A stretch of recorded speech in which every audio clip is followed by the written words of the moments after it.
নমস্কাৰ। আজি আপোনালোকলৈ এটা ফ্লুইড আৰু ফ্ল'ৰচিছৰ ওপৰত এটা ভিডিঅ' আপোনালোকলৈ লৈ আহিছোঁ। এই বেমাৰটোৰ বিষয়ে আপোনালোকে জানিব। এই ল'ৰা ছোৱালীকেইটাৰ ভৰিলৈ নজৰ দিয়ক। ভৰি বেকা হৈ পংগু হৈ পৰিছে।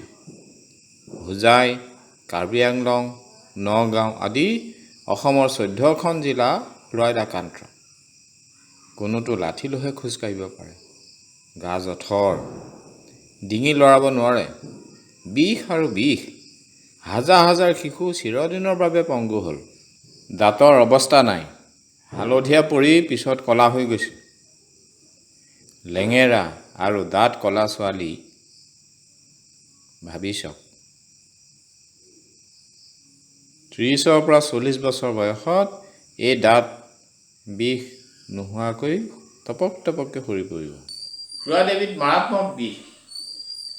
ইয়াক বিশেষকৈ দুটা ফালৰ পৰা আহে। এটা হ'ল কি খোৱা পানীৰ পৰা আৰু কিছুমান খোৱা খাদ্যত ফ্লুইড থাকে। আমাৰ দমকলটো কমকৈ বহাইছিলোঁ, এতিয়া আকৌ বেছিকৈ বহাব লগা হ'ল। বেছি দমকল বেছি বহাই দিওঁতে তলৰ যিটো যে ফ্লুইড থকা লেয়াৰটো সেইটো পাই গ'ল। তাৰপিছতে আমি ফ্লুইড আহি গ'ল আৰু এবছৰলৈতো গমেই নাপায় যে আমি ফ্লুইড খাই আছোঁ। পাছত যেতিয়া বেমাৰবিলাকে ধৰিব, এইটোতো বেমাৰ আজিলৈকে চিকিৎসা নাই। আপোনাৰ খোৱা পানীত ফ্লুইড আছে নেকি কেনেকৈ জানিব? জনস্বাস্থ্য কাৰিকৰী বিভাগত পৰীক্ষাগাৰ আছে, পৰীক্ষা কৰি লওক। আমিও বিনামূলীয়াকৈ পৰীক্ষা কৰোঁ। ভিডিঅ'টোত শেহত কমেণ্ট কৰি জনাবচোন। সাৱধান, ল'ৰা ছোৱালীয়ে জীৱনক লৈ হেতালি খেলিব নালাগে। সেইকাৰণে খোৱা খাদ্য পানী আমি সাৱধান হ'ব।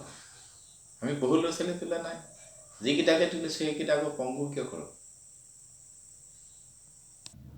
পুৱা আমি টুথপেষ্ট সদায় ব্যৱহাৰ কৰোঁ। কি ব্ৰাছে ব্যৱহাৰ কৰোঁ সেইটো ডাঙৰ কথা নহয়, কিন্তু টুথপেষ্টটো আমি কি ব্যৱহাৰ কৰোঁ? ইয়াত বাৰু ফ্লুইড আছে নেকি চাবচোন। পুৱাই দাদা এটাৰ ঘৰলৈ গ'লোঁ। নাতিজনীক বৰ মৰম কৰে। টুথপেষ্ট ব্ৰাছত লগাই দিছে। পেষ্টটো চালোঁ, ইয়াত ফ্লুইড দিয়া আছে।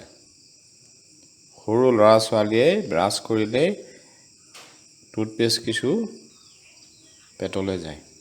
ই মাৰাত্মক। মুখৰ বীজাণু ফ্লুইডে মাৰে বাবে টুথপেষ্টত ফ্লুইড দিয়ে। বীজাণু মাৰিবলৈ ব্যৱহাৰ কৰা বৰবিহিটো আমি ল'ৰা ছোৱালীক খুৱাই আছোঁ।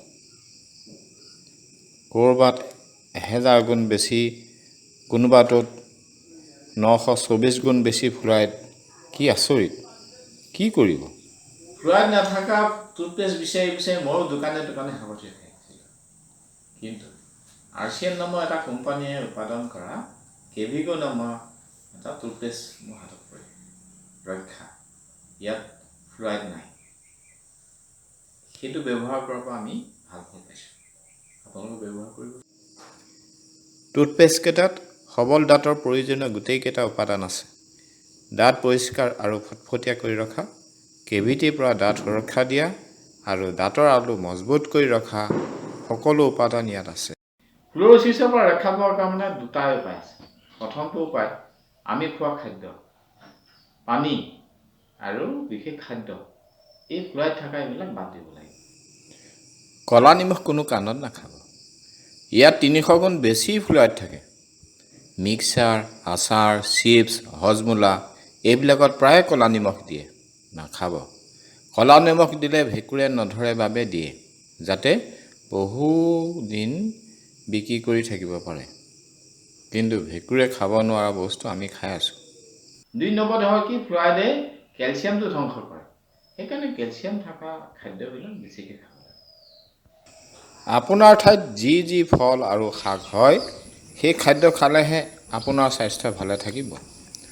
বতৰৰ ফল আৰু শাক নোখোৱাকৈ নাথাকিব। কল, মধুৰিআম, কঁঠাল, লাই, পালেং, জিকা, ভোল, তিয়ঁহ, লাও, জলকীয়া, আদা আদি পৰ্যাপ্ত পৰিমাণে খাব। ভিডিঅ'টো চোৱাৰ বাবে আপোনালোকক ধন্যবাদ। এনেকুৱা ভিডিঅ' বহুকেইটা দিয়া আছে, আপোনালোকে চাবচোন আৰু আনক বচাবৰ কাৰণে এইটো শ্বেয়াৰ কৰি দিবচোন, ছাবস্ক্ৰাইব কৰি থ'ব। এনেকুৱা ভিডিঅ' বহুকেইটা দিয়া আছে, আপোনালোকে চাব লাগে।